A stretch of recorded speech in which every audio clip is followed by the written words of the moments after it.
প্রিয় দর্শক আসসালামু আলাইকুম। দর্শক আপনাদের প্রীতি ও শুভেচ্ছা জানিয়ে শুরু করছি আমাদের আজকের প্রতিবেদন। তো দর্শক আজকে আমরা এক অসহায় মেয়ের গল্প তুলে ধরব, যার নাম হচ্ছে জান্নাতি।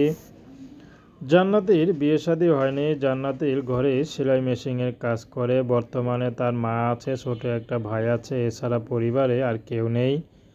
তো জান্নাতির বিয়েরও বয়স হয়ে গেছে, কিন্তু কে বিয়ে করবে? অভাবে সংসার, যারাই বিয়ে করতে আসে তারাই শুধু যৌতুক চায়। এই জন্য জান্নাতের বিয়েও হচ্ছে না। জান্নাতের খুব খারাপ লাগে, কষ্ট লাগে, কিন্তু কি করবে? যদি বাবা থাকতো, বাবার কাছে হয়তো আবদার করতো, কিন্তু বাবাও নেই। জান্নাতি দেখতে মাশাআল্লাহ বেশ সুন্দর। তো জান্নাতি চাচ্ছে যদি কেউ আমাকে সারা জীবনের দায়িত্ব নেয়, শুধুমাত্র তাকেই আমার মুখটা দেখার ব্যবস্থা করে দিব। সে যেমনই হোক হোক, বিবাহিত, বয়স্ক, তাতে তার কোনো সমস্যা নেই। তো জান্নাতিকে অনেকেই দেখতে আসে, কিন্তু যারাই আসে তারাই শুধু যৌতুক চায়। এর জন্য তার বিয়ে হচ্ছে না। জান্নাতুল খুবই পর্দাশীল, নামাজ কালাম পড়ে, তো ধার্মিক একটি মেয়ে, কিন্তু জান্নাতের বিয়ে হচ্ছে না। তারপরও জান্নাতি আশা ছাড়েনি। হয়তো একদিন ওপরওয়ালা ঠিকই মিলিয়ে দিবে, যদি ভালো একটা মানুষ থাকে পাশে।